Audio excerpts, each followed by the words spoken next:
మన పూర్వీకులు రోజుకు కిలోమీటర్ల కొద్దీ నడిచేవారు. అందుకే వారు ఎలాంటి రోగాలు లేకుండా 100 ఏళ్లు బతికారు. మరి ఈ రోజు మనం ఎందుకు చిన్న వయసులోనే హాస్పిటల్స్ చుట్టూ తిరుగుతున్నాం? మన మానవ శరీరం కదలడానికి డిజైన్ చేయబడింది, కానీ కుర్చీల్లోనే సోఫాలోనో గంటల తరబడి కూర్చోవడానికి కాదు. మనం ఎప్పుడైతే కదలకుండా ఒకే చోట ఉండిపోతామో అప్పుడు శరీరంలో మెటాబాలిజం 90% పడిపోతుంది. నిలిచిన నీరు ఎలా కుళ్ళిపోతుందో కదలని శరీరం కూడా అలాగే రోగాల పుట్టగా మారుతుంది. శారీరక శ్రమ లేకపోవడం వల్ల మొదటగా వచ్చేది టైప్ 2 డయాబెటీస్. మనం నడుస్తున్నప్పుడు మన శరీరంలోని కాళ్ళు, పిక్కల కండరాలు నిరంతరం కదులుతాయి. ఈ కదలిక వల్ల కణాలు రక్తంలోని గ్లూకోజ్ను స్పాంజ్ లాగా పీల్చుకుంటాయి. కానీ నడవకపోతే కణాలు ఇన్సులిన్ మాట వినడం మానేస్తాయి. దీనివల్ల రక్తంలో చక్కెర స్థాయిలు ప్రమాదకరంగా పెరిగిపోతాయి. రెండవది గుండె జబ్బులు. మనం నడవకుండా కూర్చుంటే రక్త ప్రసరణ మందగించి బ్యాడ్ కొలెస్ట్రాల్ రక్తనాళాల గోడలకు పేరుకుపోతుంది. ఇది చివరకు సడన్ హార్ట్ స్ట్రోక్ లేదా కార్డియాక్ అరెస్టుకు దారితీస్తుంది.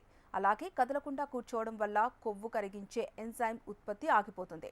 దీంతో మనం ఎంత తక్కువ తిన్నా ఆ కొవ్వు అంతా పొట్ట చుట్టూ, లివర్ చుట్టూ పేరుకుపోయి ఊబకాయాన్ని పెంచుతుంది. మూడవది, నడక లేకపోతే కేవలం శారీరక రోగాలే కాదు, అంతకంటే భయంకరమైన మానసిక రోగాలు కూడా వస్తాయి. మనం నడుస్తున్నప్పుడు మెదడులో సెరటోనిన్, డోపమైన్ వంటి హ్యాపీ హార్మోన్స్ విడుదలవుతాయి. ఇవి మనల్ని ప్రశాంతంగా ఉంచుతాయి. రోజంతా ఒకే చోట ఉండిపోతే ఒత్తిడి హార్మోన్లు పెరిగి కోపం, చిరాకు, డిప్రెషన్ మరియు నిద్రలేమి సమస్యలు వస్తాయి. వీటితో పాటు శరీరంలో వ్యర్థాలు పేరుకుపోవడం వల్ల కోలన్ క్యాన్సర్, బ్రెస్ట్ క్యాన్సర్ ముప్పు కూడా పెరుగుతుందని పరిశోధనలు చెబుతున్నాయి. మరి రోజుకు కేవలం 30 నుంచి 45 నిమిషాలు నడిస్తే శరీరంలో ఎలాంటి మ్యాజిక్ జరుగుతుందో తెలుసా? నడక అనేది ఒక ఇన్స్టెంట్ ఎనర్జీ బూస్టర్.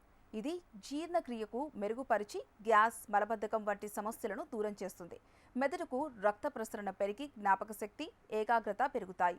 రోగనిరోధక శక్తి పెరిగి వైరస్ల నుంచి రక్షణ లభిస్తుంది. నిజం చెప్పాలంటే నడక అనేది ₹1 కూడా ఖర్చు లేని ప్రపంచంలోనే బెస్ట్ మెడిసిన్. భవిష్యత్తులో హాస్పిటల్ బెడ్పై పడుకుని డాక్టర్లకు లక్షల రూపాయలు ఫీజులు కట్టడం కంటే ఈ రోజు నుంచే ఒక అరగంట నడవడం చాలా సులభం. కాబట్టి మీ శరీరాన్ని కదిలించండి, రోగాలను తరిమి కొట్టండి. రేపటి నుంచి నేను నా ఆరోగ్యం కోసం ఖచ్చితంగా నడుస్తానని ఈ క్షణమే మీకు మీరే ప్రామిస్ చేసుకోండి. ఆరోగ్యంగా జీవించండి.